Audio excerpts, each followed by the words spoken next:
My name is Rachel Nguyen. I'm 31, and for the last 6 years, I've built a career on turning other people's financial chaos into clean, elegant solutions.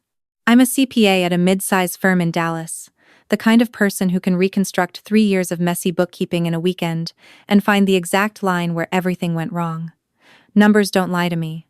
People, on the other hand, have been lying to me my entire life. "We're moving forward with your brother on the restaurant." My mother texted on a Tuesday morning, the kind of plain, administrative message you'd send about a dentist appointment. "He has the vision we need. You understand." My father sent one 30 seconds later. "You know how Marcus is. He needs this more than you do. You have your job." I read both messages sitting in my car in the parking garage before work, coffee going cold in the cup holder. For a moment, I just stared at the concrete pillar in front of me. 6 years. 6 years of unpaid consulting, emergency loans, and weekends sacrificed at that kitchen table, helping my family build something they'd just handed to my brother with a bow on it. I typed back slowly, because I wanted every word to land. "So the person who built the financial foundation doesn't get a seat at the table?" The read receipts appeared. No reply came. Fine. If my name wasn't going on the door, it wasn't going on the money either. If you'd seen my family from the outside 5 years ago, you would have called us close-knit. Dad, a retired postal worker from Garland. Mom, a church volunteer who ran the hospitality committee like a Fortune 500 operation. Marcus, my younger brother by 4 years. Charming and loud, and always just one big idea away from changing everything. And me, the one who went to UT Austin on a partial scholarship and worked nights at a hotel front desk to cover the rest, graduated with honors, passed all 4 CPA sections on the first attempt, and quietly started sending money home 6 months into my first real job. The restaurant idea had been floating around our family for as long as I could remember. Mom's cooking was genuinely that good. The kind of Southern Creole food that made people request her potato bread 3 months in advance and show up uninvited to Sunday dinners. For years, it stayed a dream. Then, 2.5 years ago, my father's back surgery wiped out most of their savings, and my mother sat across from me at her kitchen table and said, "Rachel, we think it's time. But we can't do it without your help." I should tell you what your help meant in practical terms. It meant I reviewed every lease option in a 20-mile radius and ranked them by foot traffic data and average household income. It meant I set up the LLC, drafted the operating agreement, and registered the business with the state. It meant I built a full 3-year financial model, applied for the small business loan using my credit score because my parents didn't qualify on their own, and co-signed personally for $85,000. It meant I spent 11 Saturdays helping my mother test recipes and document them into a scalable menu with actual food cost percentages attached. Marcus, for his part, had a logo idea and strong opinions about the playlist. To be fair to him, and I'm trying, even now, to be fair, he did work hard once the construction phase started. He managed the contractors. He had the personality that made vendors like him on site. He could walk into a room and make everyone feel like they were already regulars at a place that hadn't opened yet. I knew that. I built the financial structure around that. What I didn't build in was the part where my family decided his charm was worth more than my numbers. It started shifting about 8 months in. My mother began CCing Marcus on emails I'd been handling alone. Then she started calling him first when problems came up, even accounting problems. Once, when our equipment vendor sent an incorrect invoice, she asked Marcus to handle it. He called me an hour later, confused, and I fixed it in 10 minutes. But in the family narrative, Marcus had handled it. I noticed. I kept noticing.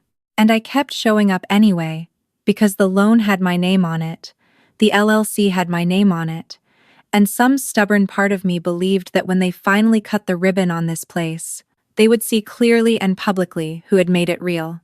Then came the Tuesday text. The loan had my signature. The LLC operating agreement listed me as managing member with 40% ownership, my parents at 30% each, Marcus at 0 because that had been the deal when we structured it, since he hadn't contributed capital. What my mother's text was telling me, without spelling it out, was that they wanted to restructure, bring Marcus in formally, probably dilute my share significantly. hand him the operational lead, and do it quietly, while expecting me to keep servicing the debt. I drove to work, sat at my desk, and opened the operating agreement on my second monitor. I read the amendment clause. I read the buyout provision. I read the personal guarantee terms on the SBA loan 3 times. Then I called our business attorney, a woman named Sandra who I'd worked with at the firm on a client matter 2 years prior. I need to talk about my options, I said, before anyone files an amendment I haven't signed. Sandra said, "Good thing you called before that happened." 3 days later, I sent my parents a certified letter, Sandra's idea, not mine, but I agreed with the reasoning. It outlined my position as managing member, noted that any ownership restructuring required my written consent under the current agreement, and formally requested a family meeting before any changes were made. I kept the tone professional. No accusations. Just the facts of what I had signed, and what that meant. My mother called me before the letter even arrived, because Sandra had sent an email notice first. "What is this?" she said. Not hello, not Rachel, just what is this?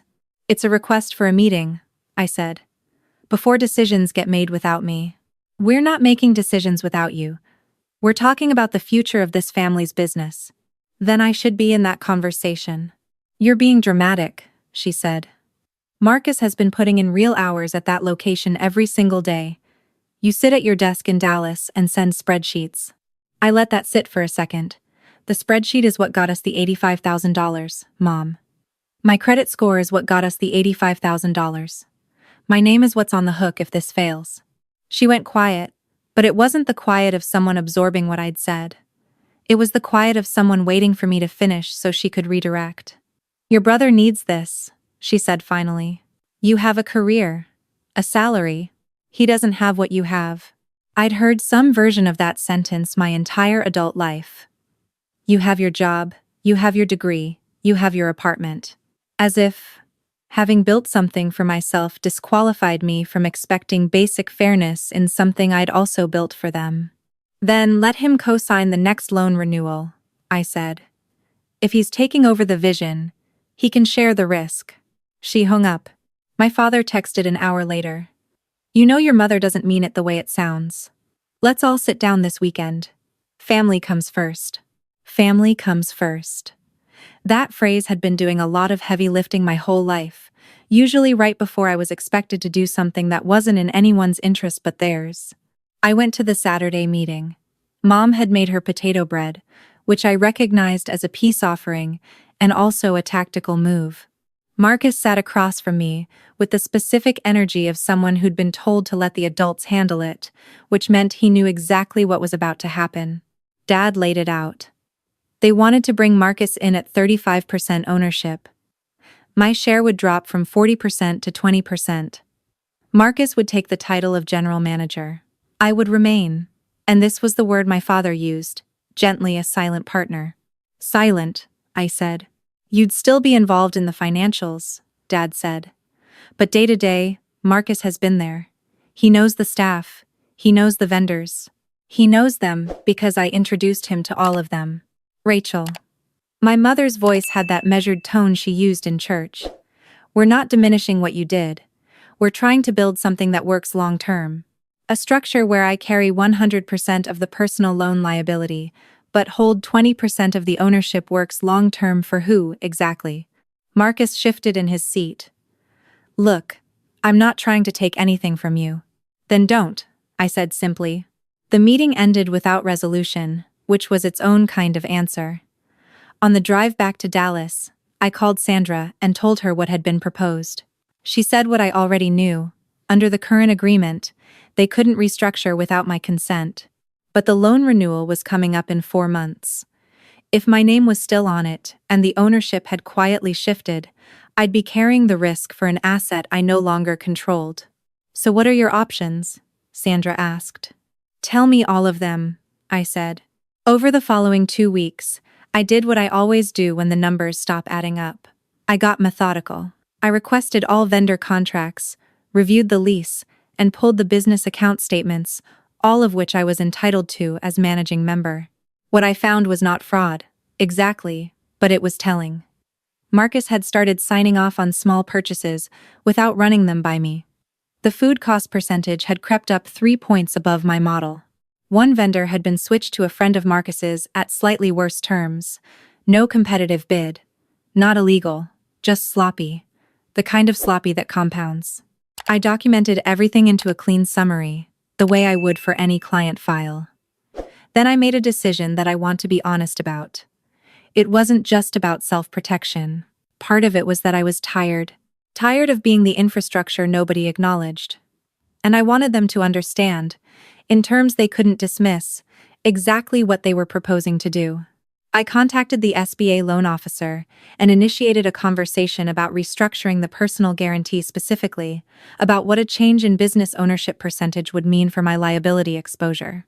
The loan officer was thorough. She sent a formal inquiry to the business address. I also reached out to our primary food vendor, the one I'd negotiated the original net 3-0 terms with on the basis of my professional relationship, and let them know I was reviewing all contracts in my role as managing member before the upcoming renewal cycle.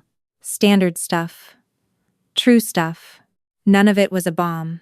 It was more like turning on all the lights in a room where people had gotten comfortable operating in the dark. My phone started buzzing on a Thursday evening. Mom first, then Dad, then Marcus, which surprised me because he almost never called directly. I let them go to voicemail and made dinner. Then I sat down and listened. Mom's message was short and sharp. Call me immediately. Dad's was longer, confused, asking about a letter from the bank. Marcus's was the most interesting. He said, quietly, Rachel, I think we need to actually talk. Just us. I called Marcus back first. The vendor called Mom, he said, without any opening pleasantries. And then she called me. And then the bank thing. What's happening? I'm doing a routine review of all contracts and financial obligations in my capacity as managing member, I said. Which is my right. A beat of silence. You're pulling the floor out. I'm standing on the floor that has my name on it, I said. I'm just making sure everyone else remembers that. Rachel. His voice shifted. Something more honest coming through. I didn't ask for this to go the way it went. They came to me. I didn't go to them. I know, I said, because I did know. Marcus had always been their favorite canvas. Not a bad person. Just someone who'd spent his whole life having things arranged for him and had never been required to notice the arranging. But you said yes. And you didn't call me. He didn't have an answer for that. The family meeting that followed wasn't scheduled. It happened 2 Sundays later at my parents' house, and this time there was no potato bread on the table. My mother had also invited my Aunt Deb, her older sister, who had been a small business owner for 20 years and was, in the family's informal hierarchy, considered the voice of practical reason. I didn't know Aunt Deb was going to be there. I found out when I walked in. My mother started before I'd even sat down. You've created chaos with the bank and with the vendors for no reason. You want to talk about loyalty. What you did is not loyalty to this family. What I did, I said, setting my bag down, was exercise my legal rights as the person whose credit is on the line for $85,000. You scared the vendor into thinking we're unstable. The vendor should know the ownership structure of the business they're contracted with. That's not scary. That's basic due diligence. Aunt Deb was watching me with an expression I couldn't read yet. My father put his hands flat on the table. We want to find a solution. We're not trying to push you out. You texted me that you were moving forward with Marcus, I said. That is the definition of pushing me out. We worded that badly. You worded it exactly the way you meant it. You just didn't expect me to respond professionally, instead of crying about it. My mother's jaw tightened. This is a family business, Rachel. Not one of your corporate clients. It has a corporate structure because I built it that way, I said. If you'd wanted something informal, you should have gotten an informal cosigner. You came to me because you needed what I could provide. And now that the hard part is done, you want to renegotiate in Marcus's favor. Aunt Deb spoke for the first time. How much of the original capital came from Rachel's credit? Silence. The full loan amount, I said, plus approximately $14,000 in personal deposits and professional services I donated or heavily discounted. Aunt Deb looked at my mother. Sandra. Don't, my mother said. She's right, Aunt Deb said simply. You can't restructure ownership to someone who didn't contribute capital and expect the person who did to accept less protection. That's not how this works. She turned to me. What do you actually want? It was the first time anyone in that room had asked me that question. I had thought about it, carefully. With Sandra, and also alone, at my kitchen table at midnight with a notepad, the way I think through anything complicated. I want the ownership to reflect the risk, I said. My name is on the loan. I should hold majority interest until the loan is retired or until Marcus contributes capital that justifies a larger share. I want a formal role, not silent partner, not shadow advisor. A real seat. And I want the cost overruns and the vendor switch from the last 2 months addressed in the next financial review. Marcus looked at the table. My mother looked at Aunt Deb. That's reasonable, Aunt Deb said. It's not what we planned, my mother said. Your plan had a flaw in it, Aunt Deb said, and something about hearing it from her sister, not from me, made my mother's shoulders drop about an inch. My father said, quietly, we didn't mean to make you feel like the work didn't matter. I know you didn't mean to, I said. That's almost the harder part. You didn't mean to, and you did it anyway, for years. Every project I ran for this family, every favor, every deposit, and when it was time to put my name on the front door, I got a text about how Marcus needs this more. My mother looked at her hands. For the first time all afternoon, she wasn't directing the room. She just looked tired, and older than I usually let myself notice. And like someone who had made a mistake, she wasn't sure how to walk back. I didn't stop to think about what it cost you, she said finally. Not an apology exactly, but the first honest sentence she'd said since I walked in. Marcus looked up. For what it's worth, I went to Sandra and told her the original deal should stand until I actually earn a bigger piece. She didn't tell me to, He exhaled. I don't want the thing you built. I want to build my own part of it. I looked at him for a long moment. He was 27, and he'd spent his whole life being handed things that made other people invisible, not because he was cruel, but because no one had ever made the invisible person visible enough to matter. Today, someone had. He was trying to figure out what to do with that. Okay, I said. Then let's actually build it together, with the right structure this time. We didn't hug. We sat at that kitchen table for another 2 hours with Sandra on speakerphone and drafted an amendment. My ownership stayed at 40 until the loan was retired. Marcus came in at 15. My parents adjusted to 22.5 each, with a clear path for Marcus to increase his share by contributing documented capital or sweat equity tracked against benchmarks I would set. I kept the title of managing member. Marcus got operations director, which was accurate to what he actually did well. My mother made coffee. She didn't bring out the potato bread, but she did refill my mug without being asked, which, for her, was something. On the drive home, my phone buzzed with a text from Aunt Deb. You handled that well. The numbers thing was smart. Most people would have just argued. You made them see it. I thought about that the whole drive back. 6 years of being the person who ran toward every problem and got thanked in the form of a smaller seat. The difference this time wasn't that I'd gotten louder or more dramatic.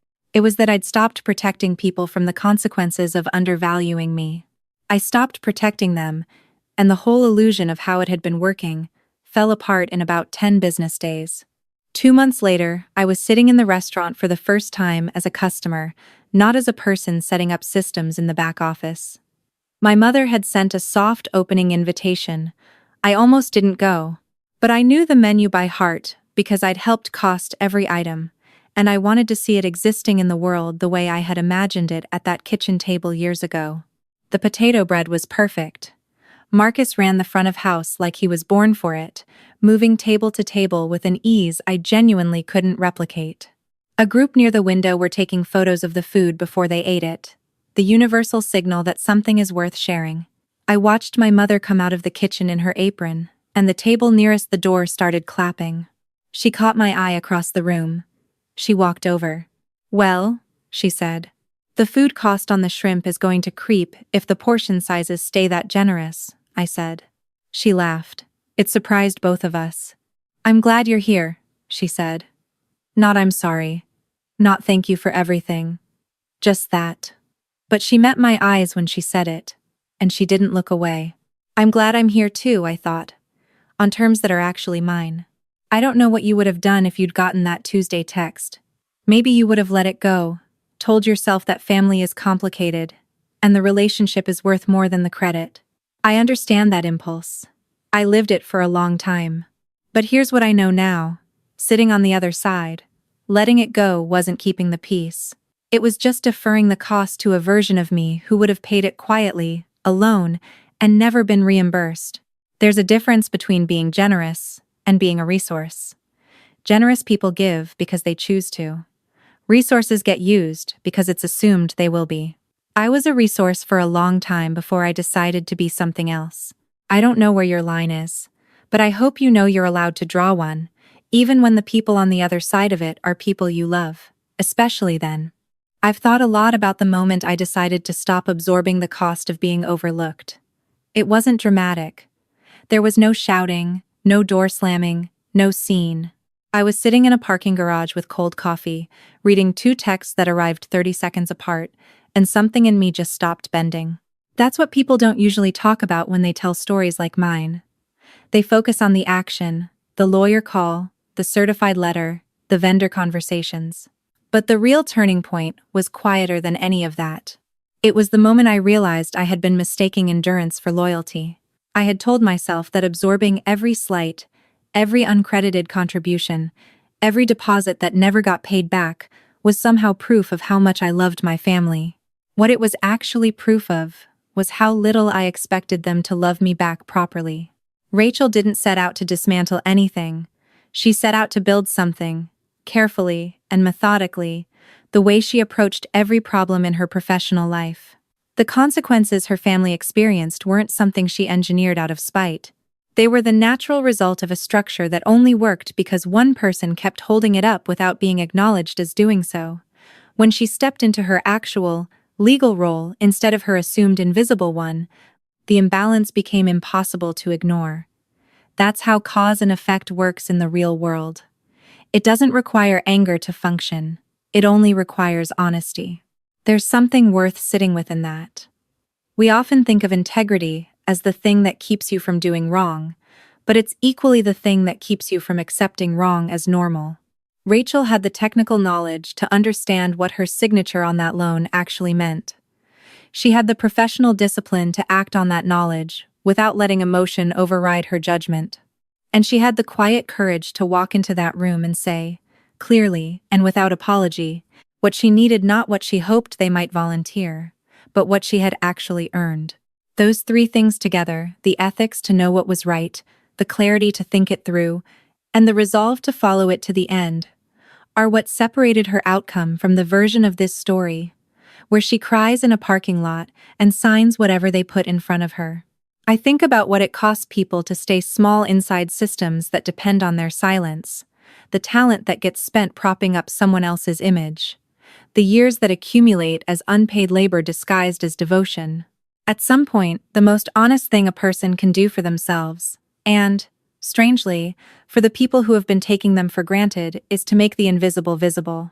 Not through destruction, but through clarity. Rachel's family didn't fall apart. They adjusted.